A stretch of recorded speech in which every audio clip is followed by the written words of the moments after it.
enseñables y moldeables por tu palabra, Señor. Quita cualquier orgullo en nuestro corazón, quita cualquier argumento en nuestra mente, Dios.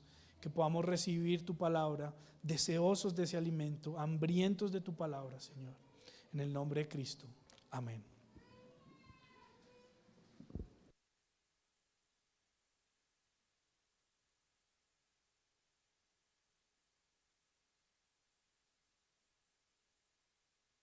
Buenos días, hermanos.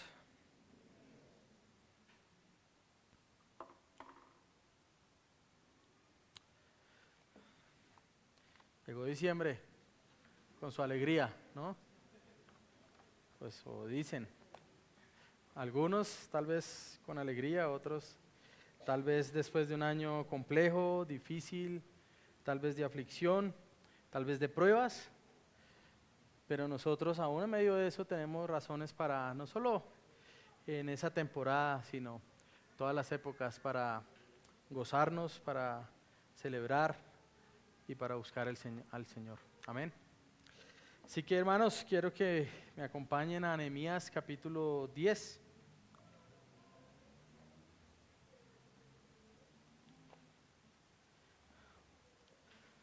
Vamos a estar predicando en este texto el día de hoy.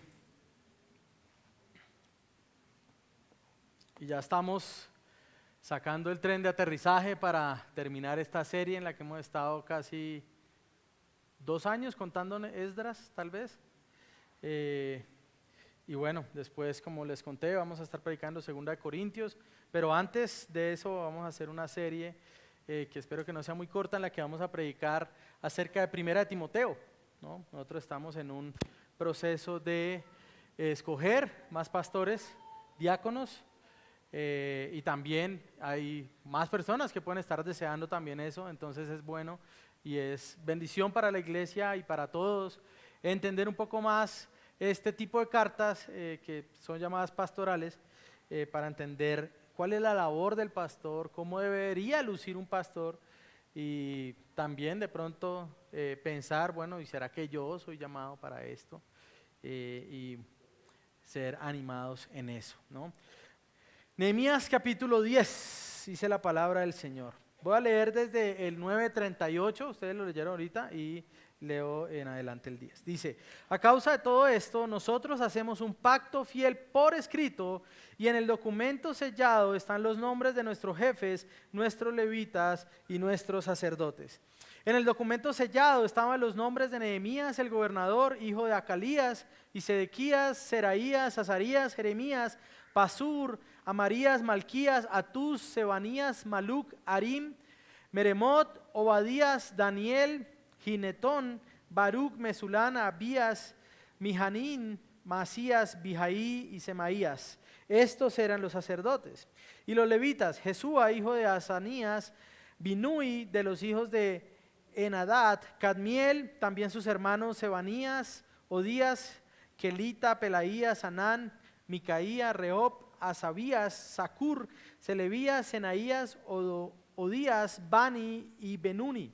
Los jefes del pueblo: Paros, Pahat, Moab, Elam, Satu, Bani, Buni, Asgat, Bebai, Adonías, Bigbai, Adin, Ater, Ezequías, Asur, Odías, Asum, Besai, Arif, Anatot, Nebai, Micpías, Mesulam, Esir, Mesabeel, Sadoc, Jadúa, Pelatías, Anán, Anaías, Oseas, Ananías, Asub, Aloes, Pila, Sobek, Rehum, Asabna, Masías, Abías, Anán, Maluc, Arim y Baná, ¿no? 80 y algo. Y el resto del pueblo, los sacerdotes, los levitas, los porteros, los cantores, los sirvientes del templo y todos los que se han apartado de los pueblos de las tierras para aceptar la ley de Dios, también sus mujeres, sus hijos y sus hijas, y todos los que tienen conocimiento y entendimiento, se adhieren a sus parientes, sus nobles, y toman sobre sí un voto y juramento de andar en la ley de Dios que fue dada por medio de Moisés, siervo de Dios y de guardar y cumplir todos los mandamientos de Dios nuestro Señor y sus ordenanzas y sus estatutos, y que no daremos nuestras hijas a los pueblos de la tierra, ni tomaremos sus hijas para nuestros hijos. En cuanto a los pueblos de la tierra que traigan mercancías o cualquier clase de grano para vender en el día de reposo, no compraremos de ellos en día de reposo ni en día santo. También renunciaremos a las cosechas del año séptimo y a la exigencia de toda deuda. Además, nos imponemos la obligación de contribuir con 1/3 de un siclo, 11.4 gramos de plata, al año para el servicio de la casa de nuestro Dios, para los panes de la proposición y la ofrenda continua de cereal, para el holocausto continuo, los días de reposo, las lunas nuevas y las fiestas señaladas, para las cosas sagradas, para las ofrendas por el pecado, para hacer expiación por Israel y para toda la obra de la casa de nuestro Dios. Asimismo, echamos suertes para la provisión de madera entre los sacerdotes, los levitas y el pueblo, para que la traigan a la casa de nuestro Dios, conforme a nuestras casas paternas, en los tiempos fijados cada año, para quemar sobre el altar del Señor nuestro Dios, como está escrito en la ley. Además, nos hemos propuesto traer cada año los primeros frutos de nuestra tierra y los primeros frutos de todo árbol de la casa del Señor, y traer a la casa de nuestro Dios los primogénitos de nuestros hijos y de nuestros ganados, como está escrito en la ley. Los primogénitos de nuestras vacas y de nuestras ovejas son para los sacerdotes que ministran en la casa de nuestro Dios. También traeremos las primicias de nuestra harina y nuestras ofrendas del fruto de todo árbol, del vino nuevo y del aceite para los sacerdotes a las cámaras de la casa de nuestro Dios, y el diezmo de nuestras cosechas a los levitas, porque los levitas son los que reciben los diezmos en todas las ciudades donde trabajamos. Y un sacerdote, hijo de Aarón, estará con los levitas cuando los levitas reciban los diezmos, y los levitas llevarán la 10ª parte de los diezmos a la casa de nuestro Dios, a las cámaras del almacén. Porque los israelitas y los hijos de Leví llevan la contribución del cereal, del vino nuevo y del aceite a las cámaras. Allí están los utensilios del santuario, los sacerdotes que ministran, los porteros y los cantores. Así no descuidaremos la casa de nuestro Dios. Amén. Y una de las cosas en las que vamos a terminar con mucha experticia después de esta serie es en nombres hebreos, ¿no? Vamos a tener un buen conocimiento. Hermanos, ¿cuáles son las áreas de la vida en las que son más difícil ejercer la obediencia a Dios? ¿Cuáles son las cosas en las que nos cuesta más ser fieles al Señor? Es más, si usted tuviera una posibilidad hipotética de seleccionar áreas en las que no quisiera que Dios gobernara, ¿cuáles serían esas áreas? Si usted tuviera esa oportunidad. Y tal vez, aunque no la tiene, tal vez muchos sí hemos hecho el ejercicio mental. Quisiera que Dios no gobernara en esto. Quisiera que Dios no diera mandatos tan específicos en aquello. Hemos visto que el pueblo ha estado bajo la enseñanza de la ley de Dios. Eso los ha llevado a dos cosas. Primero, reconocer que ellos son grandes pecadores que han transgredido la ley de Dios, sus mandatos, que sus padres han sido perversos pecadores, y es interesante porque hoy dicen que no hay muerto malo, pero ellos han reconocido largamente que sus familiares y que la historia familiar que ellos tienen es de hombres pecadores. Pero esto también los ha llevado a otra cosa, y es a reconocer que Dios es grande en bondad, que Dios es tardo para la ira y que Dios es un Dios perdonador que sigue siendo fiel al pueblo que escogió. Ahora, como respuesta a la bondad y a la misericordia de Dios, el pueblo ahora se ha reunido para hacer un juramento o para hacer un voto o un compromiso solemne de guardar la ley de Dios en aquellas cosas que son más difíciles para ellos y vivir una vida de obediencia. Así que, como introducción a esto que podría llamarse el pacto para guardar el pacto, o de este compromiso solemne, ellos hacen todo un recuento de la historia del pecado del pueblo y de la bondad de Dios, y eso es lo que vimos la semana pasada en el capítulo 9 de Nehemías. Esa introducción o ese recuento histórico muestra las razones por las cuales el pueblo debería someterse a vivir una vida de fidelidad y de obediencia al Señor. Ellos han dicho: Dios es el creador de los cielos y la tierra. Él es el redentor.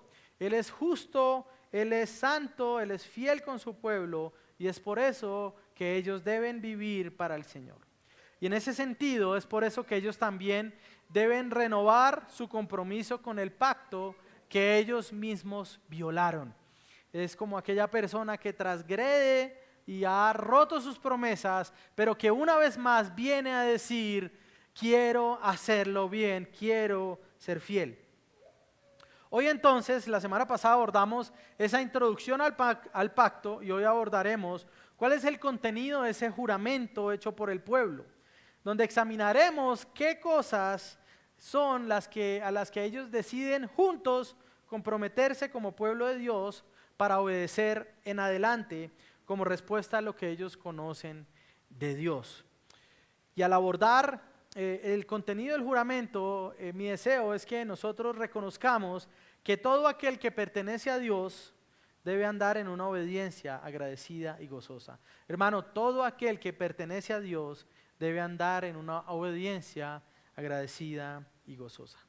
He titulado entonces mi mensaje: el juramento solemne de vivir como pueblo de Dios.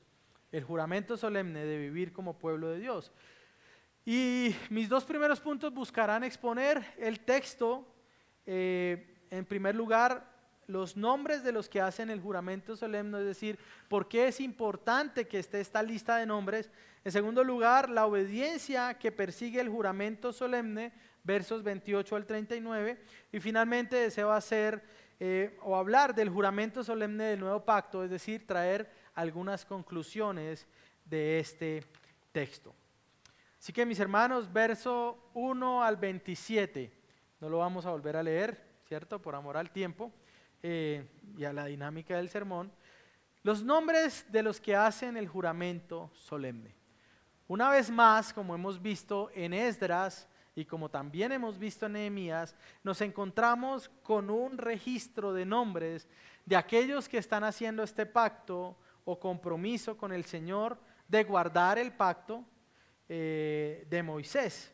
Y lo primero que quiero decir es que en esta lista nos encontramos varios tipos de personas. En primer lugar, se nombra a Nehemías, el gobernador, es decir, alguien que hacía parte del gobierno civil, pero que estaba guiando al pueblo. En segundo lugar, verso 1 al 8, los sacerdotes.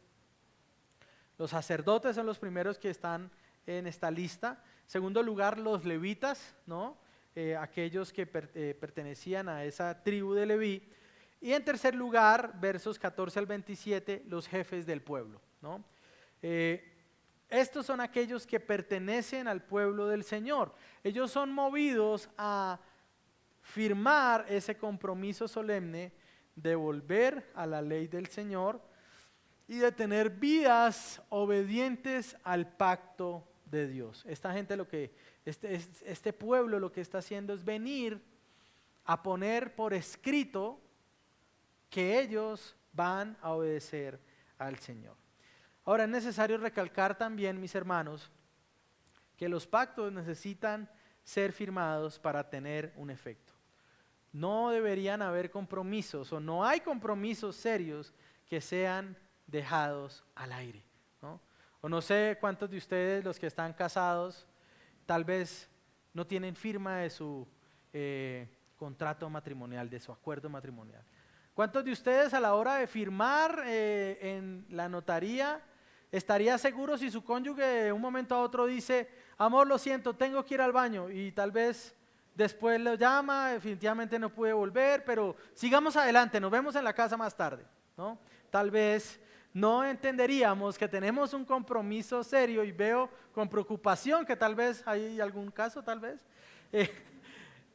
No hay un compromiso serio que no deba ser puesto por escrito.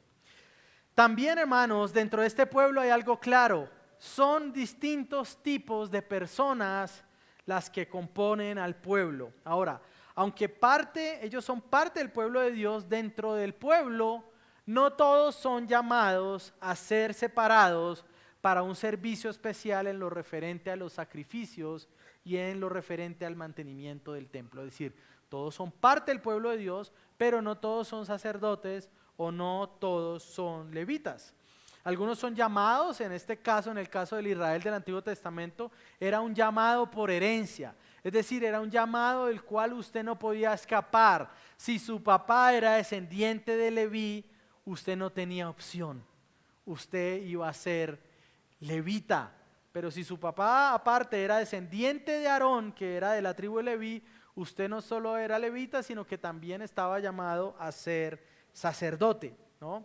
Así que no todos realizan labores de presentar sacrificios, no todos realizan labores de presentar las oraciones a favor del pueblo, pero todos eran parte del pueblo de Dios. Más adelante, y no me voy a detener ahí, pero en el Nuevo Testamento Pedro usa también este lenguaje de reyes, sacerdotes, pueblo santo, para decir que ahora en el Nuevo Testamento, en el nuevo pacto, los que estamos, los que hemos conocido a Cristo, todos somos llamados a ejercer un oficio sacerdotal.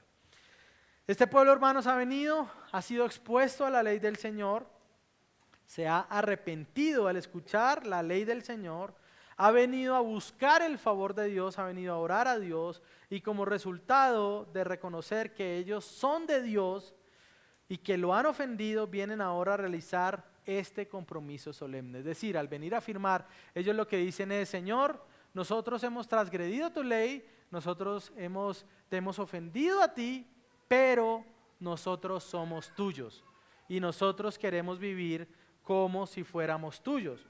Hermano, Nehemías 10 nos recuerda que aquellos que vienen buscando vivir una vida de obediencia a Dios no hacen parte de una multitud de rostros sin nombres. Aquellos que pertenecen al Señor, aquellos que quieren obedecer al Señor, no pertenecen a una multitud de rostros sin nombres. Dios conoce a los suyos, y esto es algo que nos habla toda la Biblia. No solo conocía a aquellos que pertenecen a Israel, al Israel étnico, que hacen este compromiso, sino que Dios conoce quiénes son parte de su nación espiritual. Tal vez en el Antiguo Testamento era fácil saber quién era judío, por dónde vivía, por su lenguaje, por cómo lucía, pero en el Nuevo Testamento somos una nación espiritual, a la cual Dios conoce. El Señor Jesús afirmó en Juan capítulo 10, yo soy el buen pastor, ¿y qué? Conozco a mis ovejas y las mías me conocen. Así como el Padre me conoce y yo conozco al Padre y pongo mi vida por las ovejas. Juan capítulo 10, verso 14 y 15. De igual manera, también Pablo, nosotros vemos que le recuerda a Timoteo y le dice, no obstante, en la segunda carta a Timoteo dice, no obstante el sólido fundamento de Dios permanece firme teniendo este sello. El Señor conoce a los que son suyos y que se aparte de la iniquidad todo aquel que menciona el nombre del Señor. Hermanos, el Señor conoce a los suyos. Él conoce a aquellos por los que Cristo fue a la cruz. Él conoce a aquellos que han sido traídos a salvación, y los que son conocidos por el Señor son llamados también a apartarse de iniquidad. Somos llamados a vivir una vida de obediencia al Señor, y tenemos que ser tan cuidadosos cuando hablamos de la obediencia a Dios. Y en la parte final voy a hacer algunas claridades, porque tal vez muchas veces algunas personas no se acercan al Señor porque tienen miedo a obedecer, porque nunca han obedecido a nadie, porque no quieren obedecer a nadie, no soportan un trabajo porque hay alguien que les dice a qué hora debe llegar. No quieren estar casados porque no quieren que nadie les diga, bueno, tenemos que trabajar juntos, ¿no? La Escritura habla de que el Señor nos llama a obediencia. Somos llamados a vivir de esta manera. Es algo que sabemos, pero al igual que Israel, nosotros también somos olvidadizos. Es por esto que es necesario recordarnos no solo aquello a lo que Dios nos llama en obediencia, sino que también nuestra propia determinación de buscar obedecer al Señor sea evidente. Es allí donde la idea que la Biblia nos da de pueblo, rebaño, nación, familia cobra importancia. Mis hermanos, Dios no nos ha dejado para que vivamos vidas solitarias de obediencia a Dios. Tal vez ustedes han escuchado la famosa frase, yo busco a Dios, ¿cómo? A mi manera. Bueno, ¿y quién le ayuda a ser obediente? A mi manera, ¿no?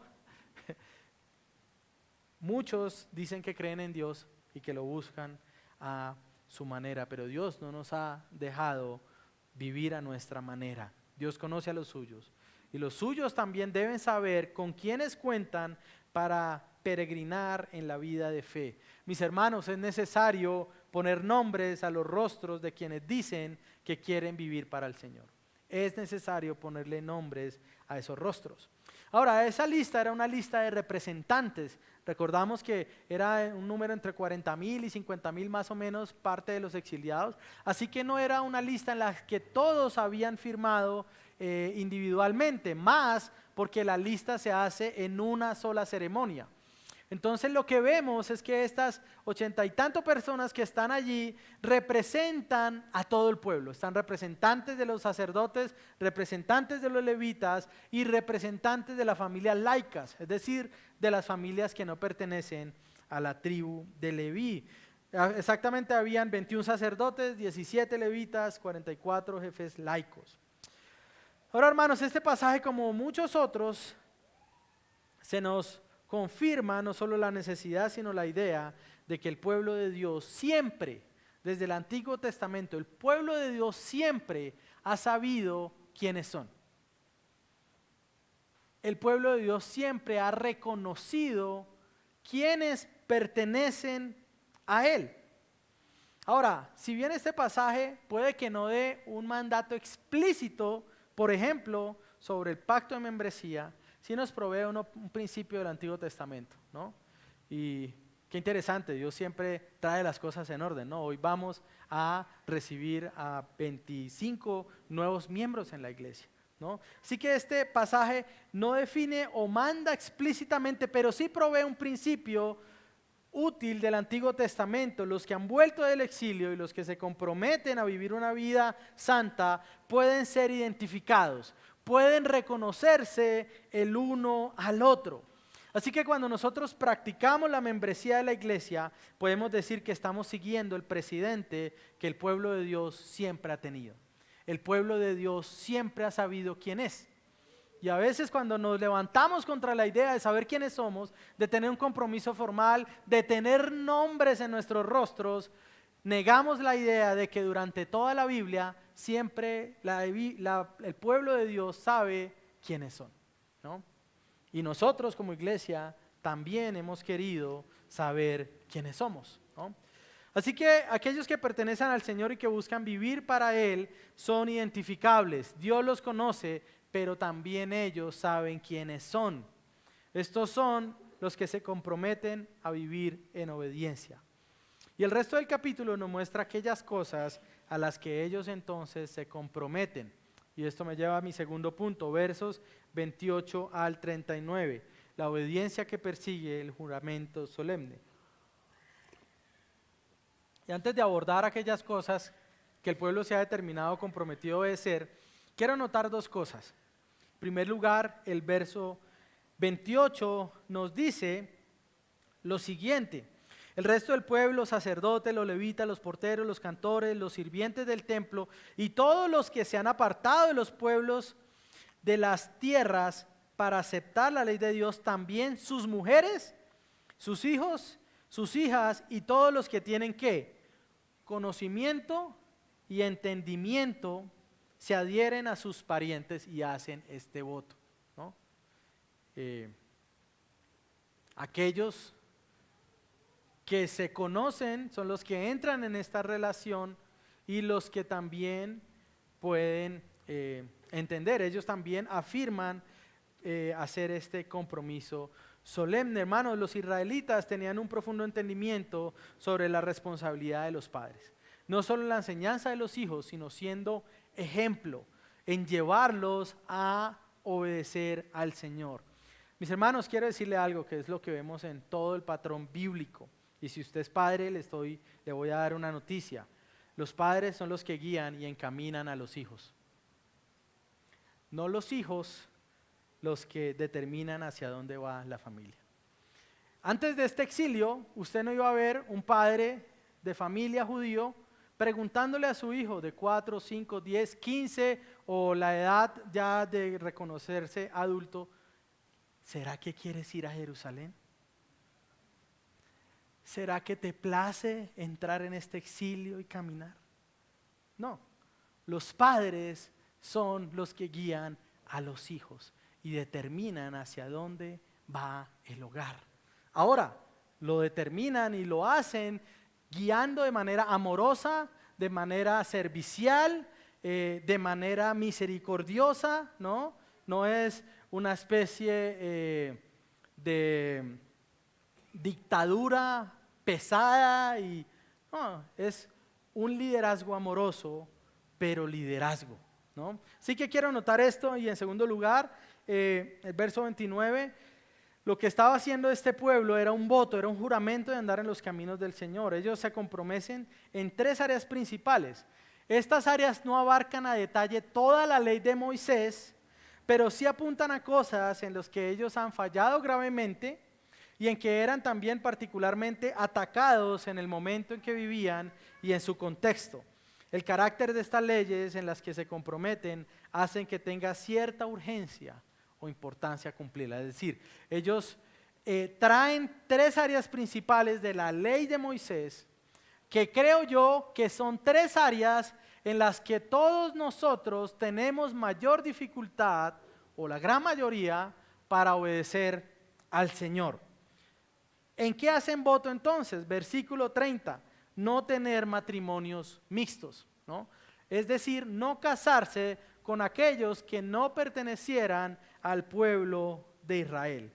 El pueblo del Señor estaba llamado a separarse de las naciones paganas y para hacer esto era de vital importancia no realizar ese tipo de matrimonios. Eso lo predicamos también hace tal vez, no sé, 6 meses en Esdras, cuando ellos se separaron de las mujeres paganas, no por el hecho de no pertenecer étnicamente a Israel, sino por un tema religioso.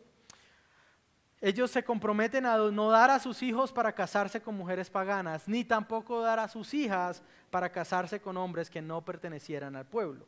Ahora, si nosotros dejáramos que nuestra cultura, año 2022, fuera la que interpretara la Biblia, ¿qué diríamos? ¡Ay, racistas! Judíos racistas, ¿no? Y levantaríamos una serie de acusaciones contra lo que está pasando. Pero hermano, la escritura debe interpretarse en su propio contexto, en el contexto en el que ella fue escrita. No el contexto del que lee es el que determina el significado, ni el que está llamado a ejercer juicio sobre ella. Si fuera así, tendríamos que arrancar, o bueno, tendríamos que quemar las Biblias, porque todo lo que pudiera ser ofensivo a nuestro tiempo, a nuestra cultura, debería entonces ser desechado. La palabra pecado debería ser erradicada de los diccionarios porque alguien podría sentirse ofendido. Mis hermanos, la gran batalla de los matrimonios mixtos no es una batalla racial, sino una batalla por la santidad. Es decir, una batalla para vivir amando a Dios y para estar separados del paganismo y honrar al Señor. No tener matrimonios mixtos era una muestra de guardar la identidad como pueblo, pero también una muestra de creer en las promesas del Señor. Dios le había prometido a Israel que del linaje de Israel, de las tribus de Israel, especialmente de Judá, vendría el Mesías, vendría el Salvador del mundo. Es decir, si ellos se mezclaban, el mensaje que estaban diciendo es, tal vez Dios no tiene la razón. Tal vez si podemos diseminar un poco nuestro pueblo y nuestra identidad como pueblo del pacto, igual Dios obrará. No mezclarse era un asunto de sobrevivencia, pero también un asunto de guardar la fe. Algo interesante también es que al apartarse de las naciones paganas, el pueblo luchaba por asegurarse que viniera el Mesías que podría salvar a los gentiles y a los paganos, ¿no? Porque Cristo salva a gentiles como nosotros. Ahora, tal vez hoy podría decir, mis hermanos, si usted haga un paréntesis, si usted quiere examinar más esa ley, vaya a Éxodo 34:14, al 16 o a Deuteronomio capítulo 7. Ahora, si tal vez alguno pudiera decir hoy, bueno, gloria a Dios, porque ahora los gentiles somos salvos y dice la palabra que ya no hay judío ni griego, ya no hay esclavo ni libre. Entonces podemos pasar por alto esto. Y sí, gloria a Dios, porque ya no hay judío ni gentil, ya no hay esclavo ni libre. Pero gloria a Dios también, porque bajo el nuevo pacto nosotros recordamos que ahora somos parte no de una nación étnica, sino de una nación espiritual. Los cristianos somos parte del pueblo espiritual del Señor. Y como pueblo espiritual del Señor también se nos demanda a no mezclarnos estableciendo hogares con aquellos que no temen a Dios. Sí, también se nos manda. Sí, aunque usted no sea judío. Sí, si usted pertenece al Señor, se le manda a que no establezca hogares mixtos. No unirnos en yugo, ¿qué? Lo sabemos, ¿no? No unirnos en yugo desigual. Ese mandato no está basado en la necesidad de mantenernos racialmente separados, sino en mantenernos espiritualmente separados de este mundo. Mis hermanos, hoy este mandato de casarnos en el Señor se presenta también como una maravillosa oportunidad de testificar. Yo creo que uno de los mandatos que podemos usar con más convicción para la guerra en la que se encuentra el cristianismo, estamos en una guerra donde todo está diseñado para que el cristianismo desaparezca. Pero una de las cosas que nosotros en las que podemos establecernos y con las que podemos batallar es con nuestra convicción acerca de la familia y del hogar. Y cito brevemente a Raymond Brown, él dice lo siguiente: en la sociedad occidental, la institución del matrimonio está seriamente amenazada. La cohabitación va en aumento, es decir, la unión libre. Y a medida que aumentan las cifras de divorcio con cada década que pasa, un gran número de nuestros contemporáneos cuestionan seriamente la necesidad del matrimonio. A los cristianos se les presenta ahora una oportunidad sin precedentes de dar testimonio de la singularidad, la hermosura, la seguridad y la permanencia del matrimonio heterosexual instituido por Dios y confirmado por Cristo. Cierro mi cita. Y los casados deberíamos decir amén. Tenemos una oportunidad maravillosa para mostrarle a este mundo cómo luce el Evangelio. ¿Cómo luce el Evangelio? La pregunta es, ¿son nuestros matrimonios ese tipo de testimonios a este mundo? Cuando se estaba dando el debate de la adopción por parte de parejas del mismo sexo, uno de los argumentos, ¿cuál era? Pero es que las parejas heterosexuales no cuidan a los niños, pero es que las parejas heterosexuales los disciplinan drásticamente, ¿no? Nosotros deberíamos constituir matrimonios sólidos, que nunca serán perfectos, no serán perfectos, pero sólidos donde se vea reflejado qué es aquello en lo que nosotros creemos. El asunto es que a veces nuestros matrimonios no son tan fuertes para contrastar o contrarrestar las ideologías del mundo, sino que a veces lamentablemente matrimonios cristianos son razones para que el mundo diga, ¿sí ve? Allá también pasa, ¿no? Hermanos solteros que no se han casado, que desean casarse, que no tienen la convicción de mantenerse sin casarse, quiero decirles también lo siguiente: el requisito de casarse con un cristiano, con un creyente, no es solamente un check que queremos hacer, no es solamente decir, bueno, ya cumplí esto, no estoy en yugo desigual, ya viene a la iglesia. No, nosotros queremos perseguir aquello a lo que el matrimonio apunta, a la relación de Dios e Israel bajo el antiguo pacto y a la relación de Cristo y su iglesia bajo el nuevo pacto. De eso es de lo que se trata el matrimonio. Nosotros queremos, hermanos, cultivar matrimonios maravillosos, de manera que nuestros matrimonios puedan mostrar el amor de Cristo por su iglesia y también la sumisión de la iglesia a Cristo, ¿no? Así que al casarnos o contemplar a alguien para hacerlo, nosotros deberíamos preguntarnos, y acá le doy, si quiere hacer un check, de pronto estas preguntas pueden ayudar a algo, pueden traer algo de luz, ¿no?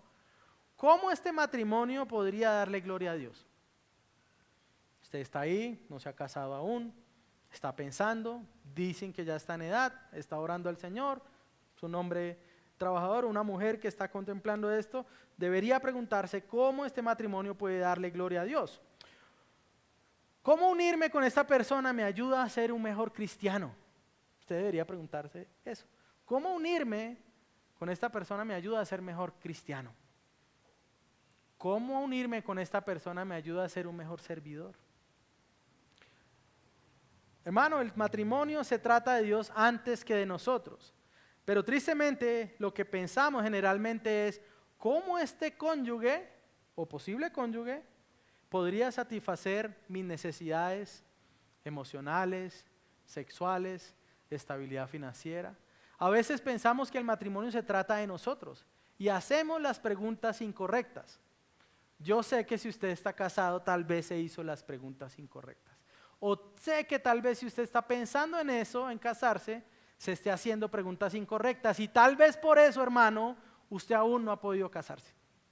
Porque está haciendo las preguntas incorrectas. Entonces ha estado caminando hacia aquello que usted cree que lo va a satisfacer a usted. Y se involucra en relaciones donde usted sale lastimado, ¿no? Porque usted ha enfocado esa posible relación o esa relación en satisfacer sus deseos y no buscar ser un mejor hijo del Señor. Y los solteros deberían decir, amén, sí Señor, ayúdanos en esto, a mantenernos como luminares de este mundo y a pensar las cosas, no como si yo estuviera en el centro, sino como que tú eres quien gobierna aún en esto. ¿Ven por qué? Esta es una de las primeras cosas donde no es fácil querer obedecer a Dios. No es fácil querer comprometerse en estas cosas, pero quiero avanzar porque todavía me faltan dos. Versículo 31, guardar el día de reposo y aquello referente a perdonar las deudas en el 7º año.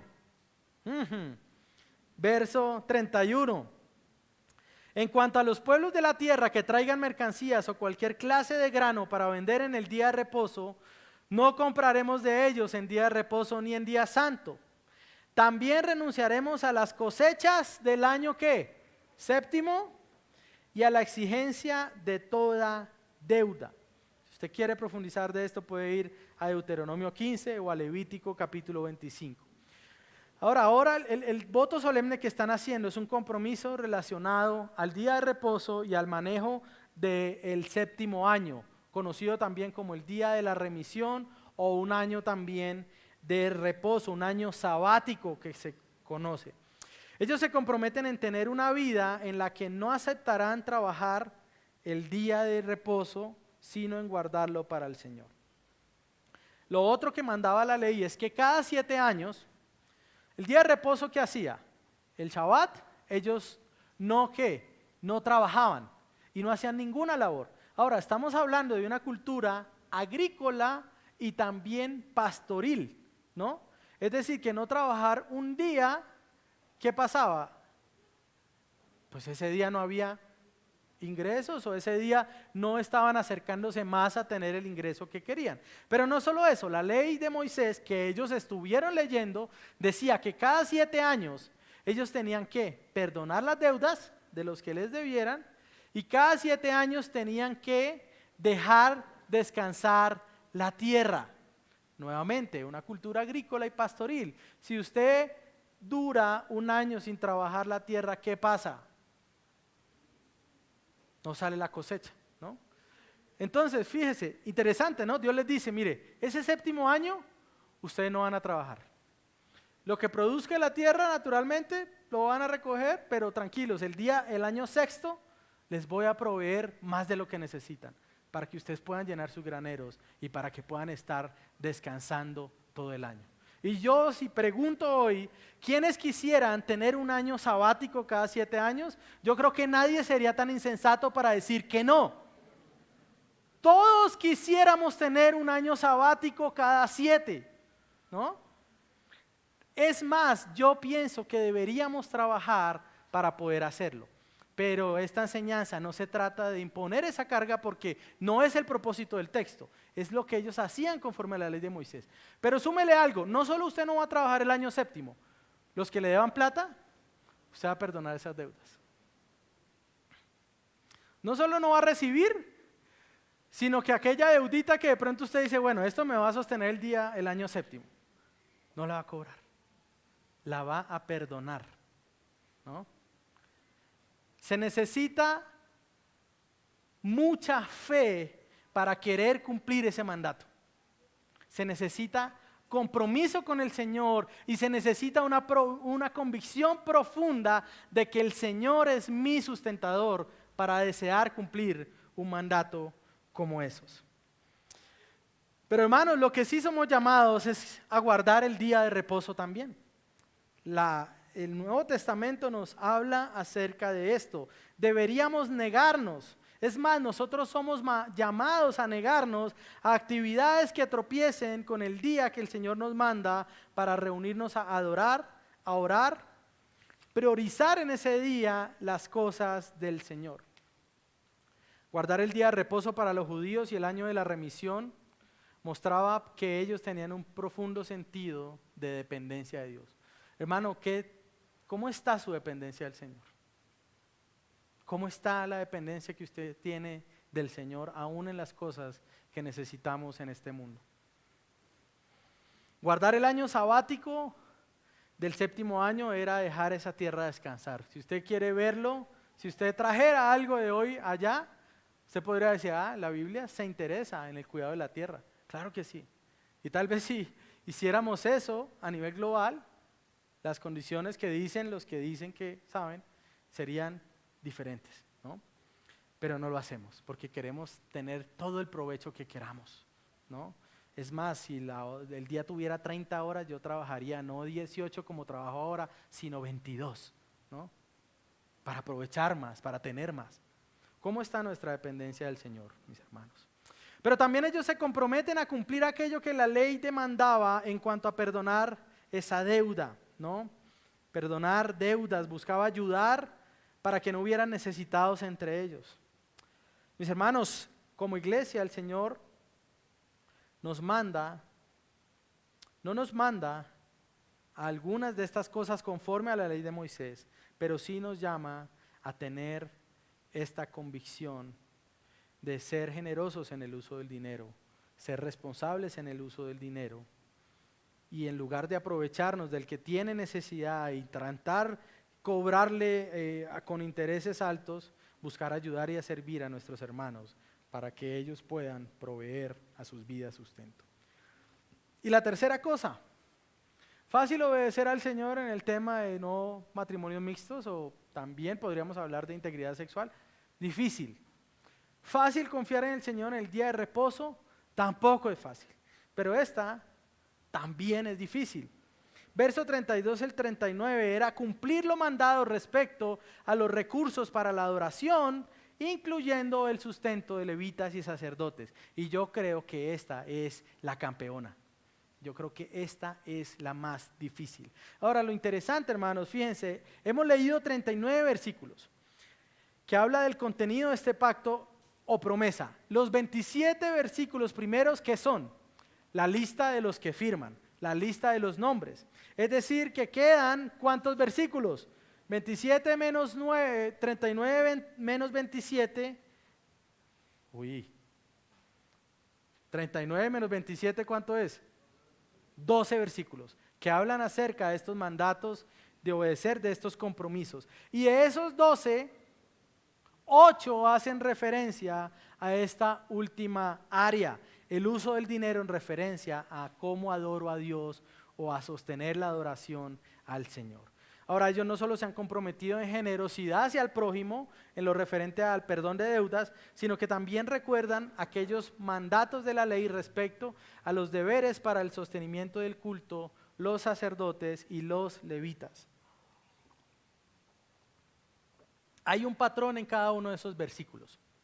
Verso 32, para el servicio de la casa de nuestro Dios. Verso 33, para toda la obra de la casa de nuestro Dios. Verso 34, la leña para la casa de nuestro Dios. Verso 35, primicia de los frutos para la casa de nuestro Dios. Verso 36, para los sacerdotes que ministran en la casa de nuestro Dios. Versículo 37, primicias de otros productos para almacenar en la casa de nuestro Dios. Verso 38, los diezmos llevados a la casa de nuestro Dios. Y verso 39, así no descuidaremos la casa de nuestro Dios.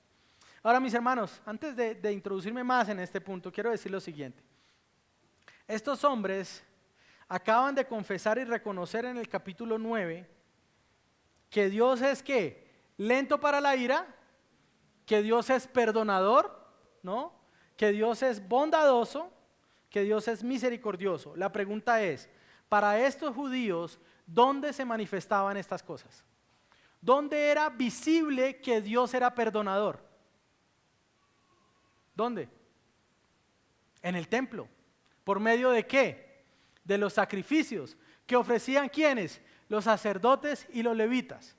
Es decir, que ellos habían sido sobrecogidos por la convicción de que Dios perdonaba, y la manera como ellos veían eso era que el templo funcionara, que hubieran sacerdotes y levitas y que se pudieran hacer los sacrificios, guardar las fiestas de luna nueva, los reposos y todas las festividades judías que ellos tenían.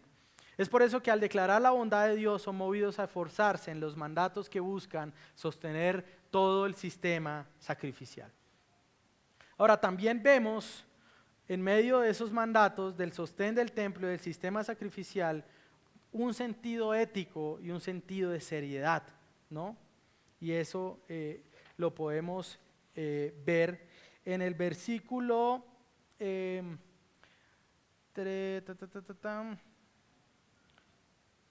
se me iba perdiendo, 38.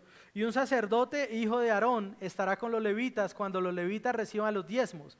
Y los levitas llevarán la 10ª parte de los diezmos a la casa de nuestro Dios, a las cámaras del almacén. Había un sentido ético. Los levitas recibían eso, pero con la compañía de un sacerdote.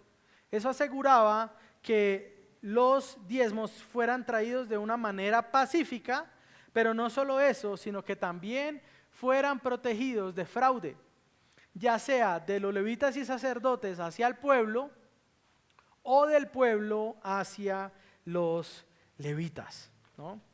Interesante también que dentro de este sistema de ofrendas, el verso 36 nos dice que ellos ofrecían ¿a quién? ¿A quién, padres? A los primogénitos, ¿no? El primer hijo. Ellos venían delante de Dios, a veces pagaban un rescate, ¿no? Pero a veces lo traían y lo dejaban para que fuera al servicio de Dios. Ahora, no para ser levita o sacerdote, porque no eran de la tribu, para cargar leña, para lavar las cosas, para preparar la leña para los sacerdotes. Ellos traían a sus hijos, a los primogénitos, de manera que Dios les recordaba a ellos, saben que Israel, ni siquiera sus hijos son suyos.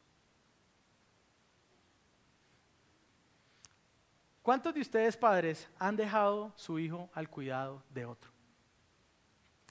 ¿Qué siente usted cuando usted deja a su hijo al cuidado de otro y usted llega y el niño está raspado, moreteado, o peor aún, cuando mientras otra persona lo está cuidando lo llama y le dice, por favor venga a la clínica Condri que estamos en urgencias?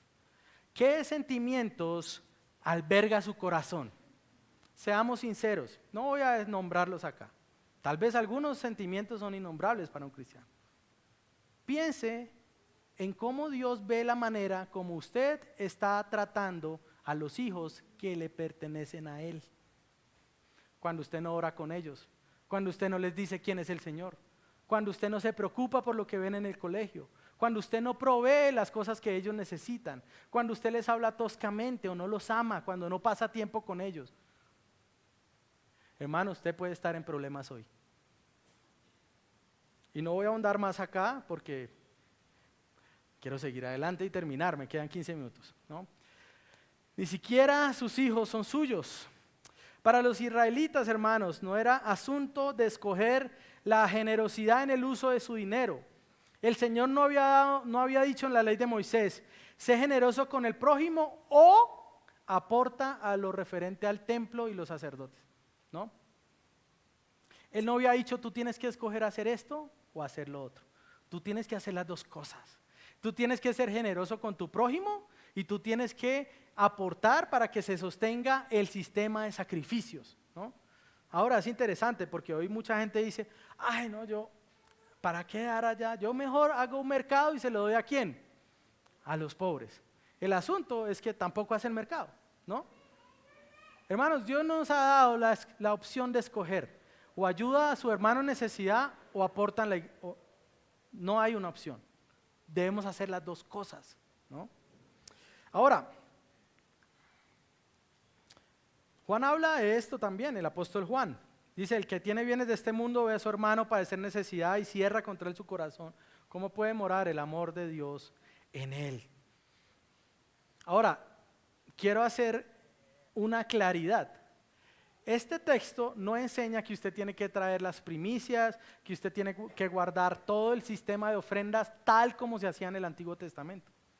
No. Y al mismo tiempo, este texto es poderoso para los falsos maestros. ¿Por qué? Porque si enseñan este texto y les enseñan que estos deberes económicos se trasladan directamente al Nuevo Testamento, sin hacer una interpretación correcta, pueden poner una carga en las conciencias de las personas y decirle, el primer fin de semana de enero vamos a tener la celebración de las primicias. Y si usted no trae esa celebración de las primicias, usted está ofendiendo al Señor, ¿no? Y como que luciría que tiene razón, porque es que ahí lo dice, ¿no? Pablo enseña de cómo debieran ser este tema de los donativos para la obra del ministerio. Y voy a leerlo rápidamente.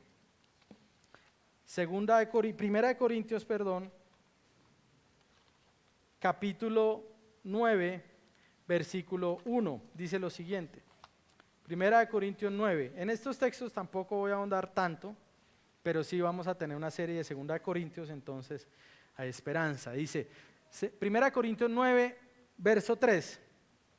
Mi defensa contra los que me examinan es esta, habla Pablo. ¿Acaso no tenemos derecho a comer y beber? ¿No tenemos derecho a llevar con nosotros una esposa creyente, así como los demás apóstoles y los hermanos del Señor y Cefas? ¿O acaso solo Bernabé y yo no tenemos derecho a no trabajar? ¿Quién ha servido alguna vez como soldado a sus propias expensas? ¿Quién planta una viña y no come su fruto? ¿O quién cuida el rebaño y no bebe la leche del rebaño? ¿Acaso digo esto según el juicio humano? ¿No dice también la ley esto mismo? Pues en la ley de Moisés está escrito, no pondrás bozal al buey cuando trilla. ¿Acaso le preocupan a Dios los bueyes? ¿O lo dice especialmente por nosotros? Sí, se escribió por nosotros, porque el que ara debe arar con esperanza, y el que trilla debe trillar con esperanza de recibir cosecha. Si en ustedes sembramos lo espiritual, ¿será demasiado que de ustedes cosechemos lo material? Si otros tienen este derecho sobre ustedes, ¿no lo tenemos aún más nosotros?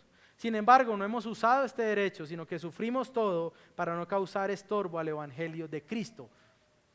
Verso 13, ¿no saben que los que desempeñan los servicios sagrados comen de la comida del templo y los que regularmente sirven al altar del altar reciben su parte?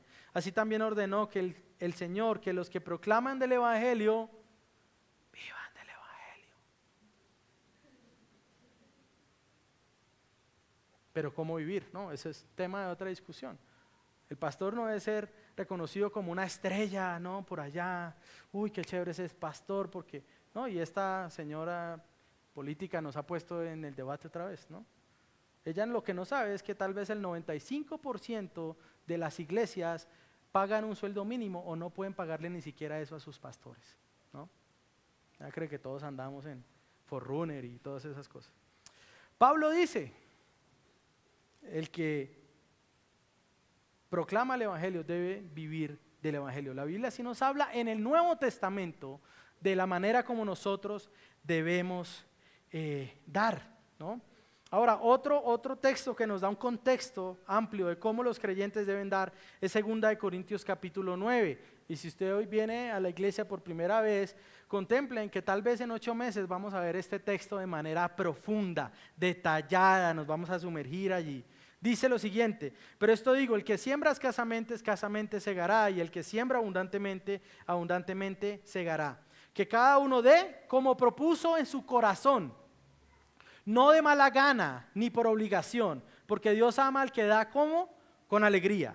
Y Dios puede hacer que toda gracia abunde para ustedes, a fin que teniendo siempre todo lo suficiente en estas cosas, abunden para toda buena obra. Como está escrito: Él esparció y a los pobres su justicia permanece. Y el que suministra semilla al sembrador y pan para su alimento, suplirá y multiplicará la siembra de ustedes y aumentará la cosecha de su justicia. Ustedes serán enriquecidos en todo para liberalidad, la cual por medio de nosotros produce acción de gracias. Porque la administración de este servicio no solo suple con plenitud lo que falta a los santos, sino que también sobreabunda a través de muchas acciones de gracias a Dios. Amén. ¿Cómo entonces la iglesia del nuevo pacto debe dar? ¿De qué manera debemos hacerlo? ¿Cuál es el porcentaje correcto? Mire, el nuevo pacto no enfoca en la ley como lo hace la ley de Moisés. No se pone un estándar en ese sentido, sino más bien el estándar que se pone es más pesado, porque es un estándar hacia nuestro corazón.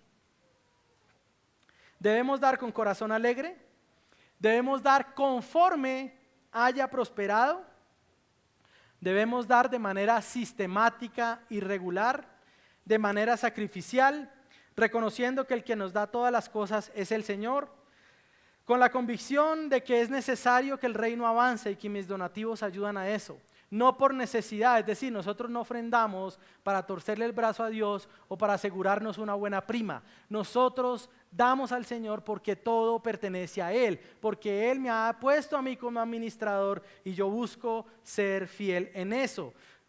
Damos reconociendo que mis donativos hacen que el pueblo pueda elevar acciones de gracias al Señor. Mis hermanos, muchos de ustedes tal vez no nos han acompañado a La Guajira, pero tal vez sí han aportado para que nosotros vayamos. Y una de las cosas que tal vez a veces en las fotos o en los videos que hacemos no pueden captarse es la alegría de estos hermanos cuando nosotros los visitamos. El gozo que tiene tal vez el pastor de Maicao cuando lo visitamos. Cuando hemos sabido que ahora en esta temporada de invierno, sabemos que tal vez a veces llueve más adentro de la iglesia que afuera. Y que le hemos dicho: hermano, tranquilo, estamos orando por eso, pero también estamos trabajando por eso. Vamos a hacer algo. Nuestros donativos ayudan a que el reino avance, pero también a que sean elevadas acciones de gracias al Señor. Ahora la pregunta es: ¿qué convicción tiene usted al respecto? ¿Eres de los que piensa que alguien más debe hacerlo? No, este hermano él debería porque vea, pues él tiene, ¿no? Yo pronto, no. Es más, de pronto el pastor podría tomar unas clases de budismo y meditar y de pronto hacer fotosíntesis, y la familia podría vivir de pronto poco de agua, ¿no? Yo doy gracias a Dios porque no somos ese tipo de iglesia, porque la iglesia ha venido creciendo en madurez, en generosidad, en todo esto, no solo en sus donativos, sino en el sustento de la obra del Señor, de las misiones. Nosotros en esta iglesia usamos los donativos para 3 cosas. Y si usted quiere saber más, lo lamento, si usted no es miembro de la iglesia, no tiene acceso a esa información. Pero usamos los donativos para 3 cosas: para poder reunirnos, para poder hacer un servicio, no ya como este templo no cumple la misma función del templo del Antiguo Testamento, porque ya no somos piedras físicas, ahora somos piedras ¿qué? Vivas. Y este lugar facilita que las piedras vivas, que son ustedes los que pertenecen a esta iglesia, podamos reunirnos a cantar, a adorar y a escuchar la palabra del Señor. Entonces usamos los donativos para poder reunirnos, usamos los donativos para poder tener un pastor, o para en el futuro tener más pastores, o para tener hermanos que ayuden medio tiempo o un cuarto de tiempo, y usamos los donativos para ayudar a las misiones y para los hermanos que están en necesidad, primeramente dentro de la congregación y después dentro de otras congregaciones o personas que aún no han escuchado el evangelio. Y quiero recordar esto de los donativos, y es una buena noticia también. Si usted viene hoy y no está seguro de querer volver, los donativos son un privilegio y una responsabilidad primariamente de los que pertenecen a esta iglesia, de los que son miembros de esta iglesia local y de cada iglesia local. Así que primero es un privilegio y es un deber y es un deleite nuestro. Segundo, quiero decir que lo que Dios busca por encima de nuestros donativos es nuestra vida misma. Dios no necesita nuestros donativos, pero sí quiere nuestro corazón. Y nuestros donativos son un arma poderosa para luchar contra la idolatría al dinero. John Piper escribió alguna vez: el dinero se le da a los cristianos para que los cristianos le muestren al mundo que el dinero no es su Dios. Así que se nos dan recursos para que le mostremos al mundo que es avaro, que es egoísta, que es despilfarrador, que es ostentoso, que nosotros no vivimos para eso, sino para algo que es mucho mayor. Amén. Vivimos para algo mucho mayor. Bendito el Señor por el pueblo que se compromete para buscar y para cumplir la ley del Señor. Y en último lugar, no menos importante, y ya me quedan 10 minutos. ¿Cuál es el juramento solemne del nuevo pacto? Quiero dar algunas conclusiones. Definitivamente vemos una conexión entre este pueblo y aquellos que pertenecen al Señor y desean honrarlo. Pero en esa búsqueda seria y comprometida de vivir para el Señor, nosotros debemos recordar algunas cosas. En primer lugar, obedecemos al Señor no para ganar el favor de Dios, sino porque entendemos que ya recibimos todo de Él. Es decir, que aunque firmamos una membresía, un compromiso de membresía eclesial a los miembros, no hacemos eso para que Dios nos ame más, sino porque sabemos que Él nos amó de una manera que nadie puede hacerlo y que Cristo es la muestra de eso. Segundo lugar, obedecemos al Señor no para ostentar superioridad moral o ser llevados al orgullo, sino para humillarnos bajo la poderosa mano de Dios. Hermanos, obedecer quebranta el orgullo. ¿O quién no ha recibido una orden injusta o un reclamo injusto de un jefe? Y cuando usted dice: qué pena, jefe, voy a mejorar. Y usted sabe que es el mejor, pero hermano está regañando, voy a mejorar. ¿Qué quebranta eso en nosotros? Nuestro orgullo, nuestra propia imagen, ¿no? Pero nos ayuda a ser más como el Señor, que se humilló a sí mismo, que fue golpeado por los que debían ser destruidos para darnos salvación. El Evangelio no es una serie de normas, hermanos, es un llamado glorioso a vivir separados de este mundo. La santidad es vivir separados de este mundo. Y quiero preguntar, hermanos, sobre todo los que pertenecen a esta iglesia y también los que van a ser recibidos, muestra la manera en que usted vive, en que usa su dinero, en cómo guarda el día del Señor, en cómo ve la familia, el sexo y demás. ¿Muestra eso que usted pertenece a Dios? ¿Muestra la manera como usted se comporta, que usted pertenece a Él? Obedecemos para buscar darle gloria a Dios y en dependencia del Espíritu Santo. Nadie puede hacer esto por sí mismo. Necesitamos el Espíritu del Señor para vivir de esa manera. Finalmente, todas estas tres cosas se trataba de disfrutar de la presencia de Dios para los que firman ese juramento solemne. Disfrutar la presencia de Dios en primer lugar en el hogar. Hermanos, si usted está casado con una mujer que ama al Señor, ¿qué puede haber que se compare con tener una esposa que le recuerde: amor, no hemos orado hoy? ¿Qué puede compararse con tener una mujer al lado con la que usted pueda decir: amor, estoy siendo tentado en esto? Amor, tenme misericordia en esto porque todavía me cuesta ayudarte como yo quisiera. Amor, ayúdame a ser juicioso en esto. Y que tú también le puedas ayudar a ella a que sea más como el Señor. Hermano, nada se compara con eso. En segundo lugar, disfrutar de la presencia de Dios en el templo. Bajo el antiguo pacto, como ya dije, Dios dispensaba el perdón por medio de sacrificios, pero ahora disfrutamos de la presencia de Dios reunidos como piedras vivas del Señor. Conclusión, hermanos, Dios es el punto central de nuestra obediencia. Yo no quiero que usted salga de acá solamente diciendo: bueno, tengo que obedecer a Dios en 3 cosas. Yo quiero que usted salga de este lugar diciendo: el Señor es el punto de mi matrimonio. El matrimonio existe para mostrar al mundo la manera en que yo veo en la Escritura que Dios me ama. Es por eso importante que nuestros matrimonios busquen guardar nuestra vida de fe, separarse de este mundo. Segundo lugar, el Señor es el punto del Sabbat. El Israel del antiguo pacto descansaba de las labores para mostrar que Jehová era su proveedor y que ellos eran parte del pueblo de Dios. Nosotros descansamos de nuestras labores y tomamos el yugo de Cristo, que es ligero, para proclamar que Cristo nos salvó y que Él nos dio descanso. En tercer lugar, el Señor es el punto de la adoración en el templo. Estamos reunidos en torno a Cristo, no en torno a un lugar. Podríamos no tener un lugar para reunirnos y estar en un parque, y aún así la iglesia del Señor estaría reunida allí. Amén. Cristo es la razón por la que hemos decidido a tener una relación de pacto entre nosotros. Y de eso se trata la membresía de la iglesia local. Los que hacen ese compromiso son los que pertenecen al pueblo. Este compromiso es realizado de manera seria, solemne, incluso por escrito. Se nos muestra que debemos poner esto de manera que podamos recordarlo.